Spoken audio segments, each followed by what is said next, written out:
শহীদ শরীফ উসমান হাদি রাহমাতুল্লাহ আলাই এই ইমানদার যুবক 5 ওয়াক্ত নামাজ পড়তো, ও ফজরের নামাজ পড়তো, ও হাফেজে কোরআন ছিল, আল্লাহর কোরআন পড়তো, রাসূলুল্লাহ সাল্লাল্লাহু আলাইহি সাল্লামের সুন্নাহ মানতো, দাড়িওয়ালা যুবক ছিল, তার বাবা আলেম ছিলেন, সে নিজে মাদ্রাসায় পড়ুয়া ছিল, তার মা পর্দানশীন, তার স্ত্রী পর্দানশীন। ফজরের নামাজ পড়ে নিভায় দিও। আজকের কিশোর, আজকের যুবক, আজকের নওজোয়ান দোস্ত আমার, সাথী আমার, আমরা কেউ, আমার বয়স 45 শুরু হয়েছে, আমরা চলে যাওয়ার পথে। আমাদের চাইতো এখানে বয়স্ক মুরব্বীরা আছে। আমরা তোমাদের যারা 20, 25, 15, 30-এর নিচে আগামী প্রজন্মের সন্তান তোমরা, তোমাদের হাতে আমরা বলে গেলাম, আগামীর ইসলাম, আগামীর পৃথিবীর জন্য তোমরা আল্লাহর দিকে ফেরো। বলো ইনশাআল্লাহ ভাই। 30 বছরের নিচে যাদের বয়স তারা হাত উঠাও। সবাই না, সবাই না, 30 বছরের নিচে। আরে বুড়া মানুষ হাত উঠাইয়েন না, আপনি এমনি ভালো মানুষ। ও মা, তো বুড়া মানুষ কই?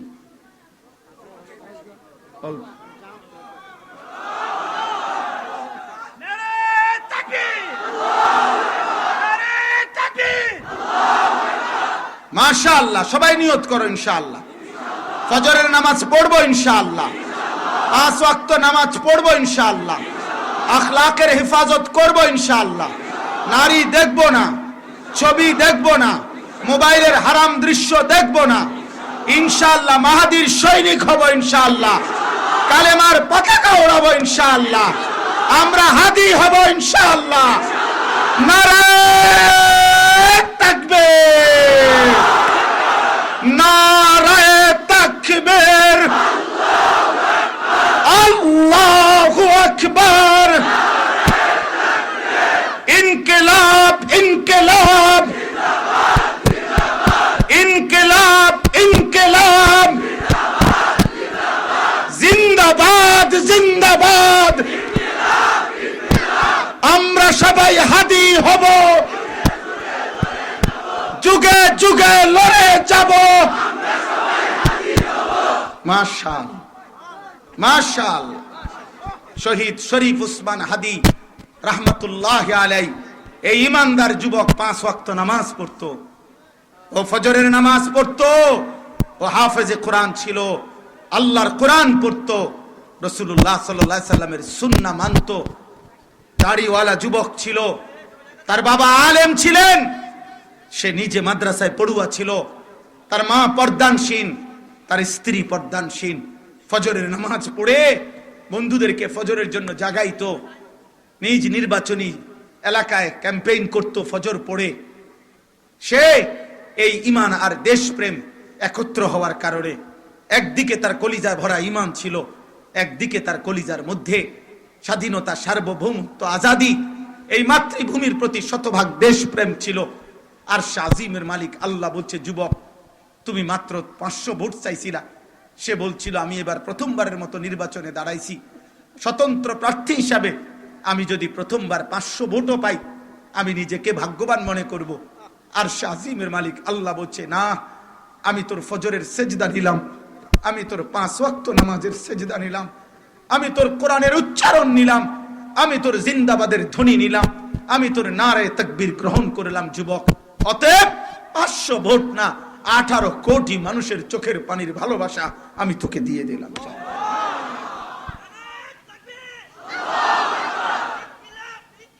জিন্দাবাদ জিন্দাবাদ।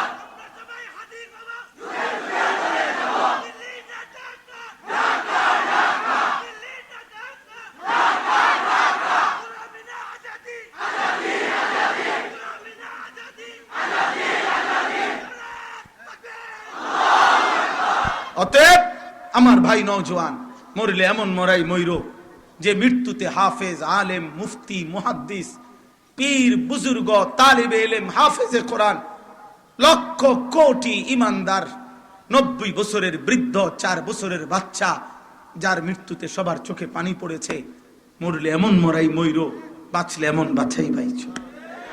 এবং আলহামদুলিল্লাহ এই কথা স্পষ্ট আমরা ইনশাআল্লাহ কথা বলতে পারি যে ঈমান এবং দেশপ্রেমের কারণে আল্লাহ দেখাইছে এই যুবকের মাধ্যমে যে এই মাটির এই পরিমাণ মানুষ যেহেতু চোখের পানি ফেলেছে, অতএব এ কথা স্পষ্ট, আগামী নির্বাচনেও যারাই যেভাবে আসুক এ কথা স্পষ্ট মনে রাখতে হবে যে কারো দাসত্ব, ভারত হোক আর ইউরোপ হোক, কারো দাসত্ব আর গোলামি স্বীকার করে কোন রকমের ভ্যাগধারী, মুখোশধারী, ছদ্মবেশী কোন মুনাফিক যদি আল্লাহর কোরআন, ইসলাম ব্যতীত অন্য কিছু এই জাতির বাংলার মাটিতে চাপায় দিতে চায়, বাংলার জমিন সেটা গ্রহণ করবে না, করবে না, করবে না, করবে না ইনশাআল্লাহ।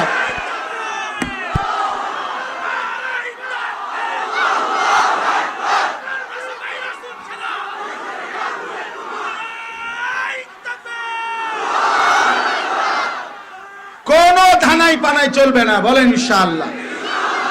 এ মাটি ইসলাম ছাড়া অন্য কিছু নেবে না, অন্য কিছু খাবে না। এ মাটি যাইতে গাইব, সময়ের ব্যবধান হইতে পারে, কেউ 16 বছর, কেউ 32 বছর, জাউঙ্গা লাগবে, হয় অটো দিয়া নয় হেলিকপ্টার দিয়া, নাই তো কোন আচ্ছা দৌড় দিয়া। আজ না হোক কাল যাইতে সোজা চলে যেতে হবে, বাগুন লাগবো, বাগুন ইনশাআল্লাহ। আল্লাহ আমাদেরকে তৌফিক দান করে, আল্লাহ আমাদের যুবকদেরকে হিম্মত দান করে। দোস্ত আমার, বন্ধু আমার, উত্তম মানুষের সঙ্গী হও, ওলামায়ে কেরামের সঙ্গী হও, আল্লাহর প্রিয় বান্দাদের সঙ্গী হও। আগামী সময়ের জন্য ইনশাআল্লাহ তোমরা নওজোয়ান রেডি হও, ইসলামের জন্য, কালেমার জন্য, দ্বীনের জন্য। তোমরা জানো না, অনেক যুবক জানো না হয়তো, যে পরিমাণ শহীদ শরীফ ওসমান হাদির জন্য যে পরিমাণ স্লোগান দিছে প্রকাশ্যে যতজন, আলহামদুলিল্লাহ গোপনে আড়ালে এর চাইতে কোটি বেশি যুবক আগামী দিনের ঈমান এবং দেশপ্রেম একত্র করে এই মাটি না গোটা পৃথিবীর আজাদির জন্য রেডি হচ্ছে চাইতে ইনশাআল্লাহ, ইনশাআল্লাহ।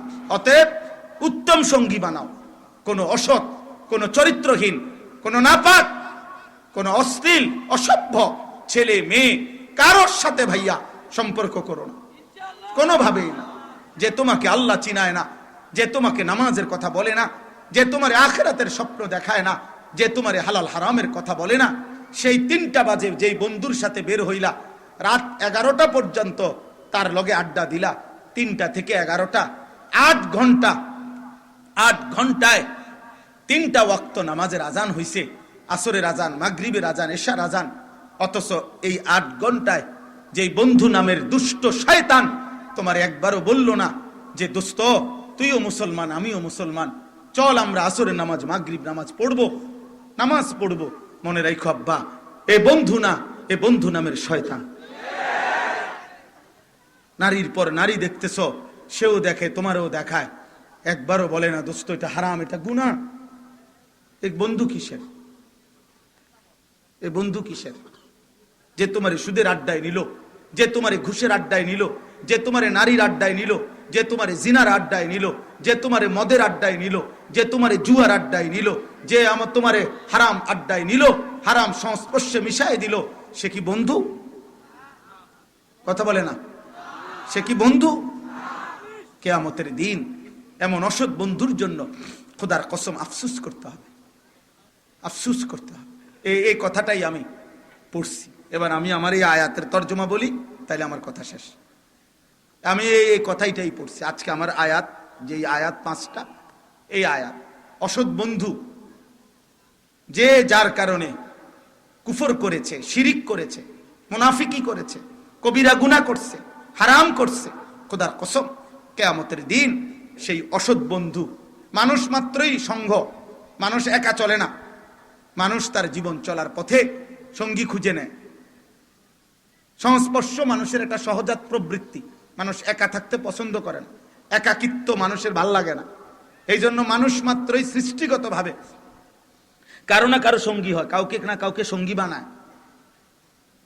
ওয়া খালাকনাকুম আজওয়াজা, সুবহানাল্লাযী খালাকাল আজওয়াজা কুল্লাহা, এটা আল্লাহ বলছেন, আমি তোমাদেরকে সৃষ্টি করেছি জোড়ায় জোড়ায়।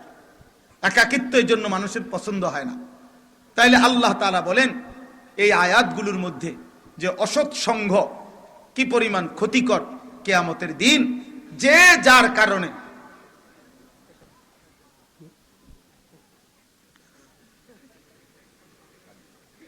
কখন আসছে? শেষ 2 মিনিট।